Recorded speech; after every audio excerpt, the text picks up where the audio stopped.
Batman's got a lot of great rogues, but that doesn't mean they're all amazing, or that even the amazing ones don't get old sometimes. You know who I'm talking about, don't you? Welcome back, Nerd Squad. It's me, Amanda, and today we are counting down the top 10 most overrated Batman villains. Who do you think is overrated among Batman's rogues gallery? And who do you think is underrated? Let us know in the comments. Number 10. Batman Who Laughs. Look, I love Batman Who Laughs as much as the next person. It's a really cool concept for a character, but honestly, he's a character who's simply been overdone at this point. Batman Who Laughs being the most deadly villain out there because he's a combo of the Joker and Batman seems like, I don't know, a bit much when you put him on the level of multiversal threat that he became. I could understand Earth level threat, maybe even a universal threat, but multiversal? Whew, that was pushing it a bit far. Granted, at least he went to that great height and then has since had some time to kinda cool off, dying during Dark Knight's death metal in 2021. But I have no doubt that at some point, he will return, via some kind of weird resurrection plot, no doubt. And I mean, honestly, I'd be fine with it. I just need a couple more years off and then I'll be ready. But for now, I need a break still. And friends, before we move on to our next spot on this list, if you love when we talk Batman, I personally love talking Batman, one of my favorite superheroes still of all time, be sure to check out our Batman playlist where we have tons more Batman content for you. Number 9. The Riddler. He's a guy that loves riddles. And well, that's kinda it. I mean, I guess Edward Nygma has also often been painted as a genius in the comics. He is a genius, so he does have that going for him. But Batman himself has, also been known to be attributed as a genius. And often it's the Riddler's own gimmick, his penchant and honest obsession for riddles, that makes him both interesting, but at the same time is often his weakness or his hubris. So while I do love him as a character, I sometimes think we play him up to be more of a threat than he really is, considering that he's just a really smart dude who really loves riddles. Like many others in Batman's rogues gallery, he doesn't have any superpowers, and in Riddler's case, he isn't even as fit as many others are. And when it comes to even the one thing he does have, his smarts, Batman is still able to often outsmart him.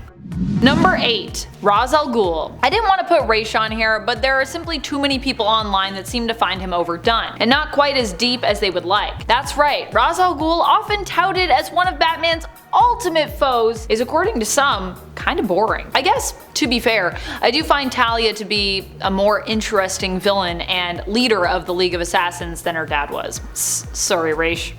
Number 7. Bane. Despite being a really complex villain, Bane ends up often feeling kinda one note. He's insanely intelligent and well read, but often his on display oversized muscles overshadow the complex inner workings of what the character could be. Usually because Bane is so big of a character both physically but also in terms of his presence. He ends up getting big moments and even big victories over Batman, like when he completely defeated him by breaking his back in Nightfall, but when it comes to Bane as a recurring villain having as much consistency and staying power as some others, like Ra's or Joker, Bane, he struggles. And so while his big moments are definitely something that we love to see and that are super memorable, it's during those in-between moments that we really see how overrated he can be as a Batman villain. I just want to see more of Bane the intellect. If you have a Bane intellect story for me, recommend it in the comments. I want to read it. Number 6. Harley Quinn. Harley Quinn is one of the most overrated, but we all still love her. Like so many on this list, this is in fact why she makes her cut. Because she is so beloved, too beloved some might say. Harley Quinn started out as the girlfriend of the Joker, who was really only intended to play a small role in the Batman animated series, but she became so popular they decided to give her more of a role and more to do. In fact, in the animated series, she almost single-handedly defeated Batman herself after capturing him. It is only through Batman manipulating Harley's mind, twisting the knife of self-doubt that was clearly already placed there by her unstable and unhealthy relationship with the Joker and her own self-esteem issues, the Batman was able to escape. You'd actually think with Harley having been a psychiatrist herself, she might have picked up on what he was doing. But ultimately, that is how Batman gets away. Still, Harley manages to capture and almost defeat Batman all on her own. However, it has often become a trope that Harley can do almost anything in the comics, with her popularity rather than her demonstration of her very real skills and abilities, often acting as her true superpower. We just let her do stuff because we love her. Granted, once again, it also depends on who's writing her, but it's an easy trap that many seem to fall into, at least from time to time, so yeah. Number 5. Punchline. Now if we're talking overrated villains, if Harley is making the cut, there's no way I'm not including the Joker's newest female partner in crime, Alexis Kay, aka Punchline. A lot of people have dubbed Punchline Harley Quinn 2.0, a younger and to some, hotter new version of Joker's girlfriend and accomplice. Although admittedly, Punchline would actually be pretty offended to hear people say this herself. She does not advertise as Joker's girlfriend, and they have both seemed to deny a romantic relationship between them. She's like, no, I'm not dating him. We're just working together. Instead, Alexis sees herself as the Joker's new protege, someone who is wise to his tricks and believes she is different from Harley Quinn because she's more in charge of what she wants, instead of being manipulated and brainwashed by the Joker as Harley was. At least, that is Alexis's own take. However, others out there see things a little differently, Harley included. But namely, we're talking about here, the fans. Many of whom were actually shocked when Punchline got the upper hand in a fight against Harley Quinn, who is much more established. I think we all think that Punchline is a cool concept and definitely has a cool design, but at the end of the day, it feels like she's advancing a little too fast in her criminal career and is ultimately being inflated when it comes to her power levels as a new character. She hasn't earned her rep yet. It feels like she was just kind of like hand gifted that, so that's why she's a bit overrated.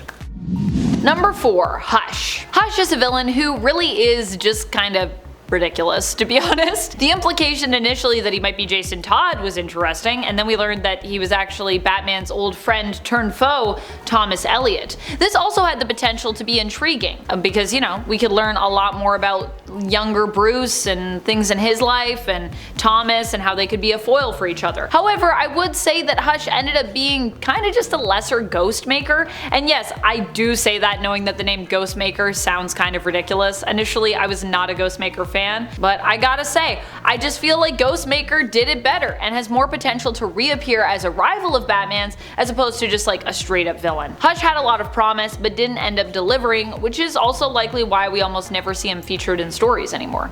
Number 3. Victor Zsasz. Victor Zsasz is unhinged, I'll give you that, but ultimately he's just a man, usually with a knife. I've seen versions of this character that made him seem almost superhuman when it came to his fighting skill, his strength, his abilities, but really, Zsasz, in terms of his comic book origin, he's like just a guy that really loves to kill, which is definitely super scary, but at the same time, just a guy. Really, Batman should almost always be able to take down Zsasz easily, considering all of Batman's training in comparison to Victor's. Now granted, I will admit that I love Anthony Carrigan, which is why I'm willing to take it a little easier on this character and not put him so high up. I don't believe he's been overdone necessarily, I just think at a base level he really isn't that powerful, and it would be hard for him to keep up with Batman on paper, and yet he sometimes still does that anyways. Times where he looks like he has super strength, I'm like, okay, this is just Victor Zsasz, let's calm down.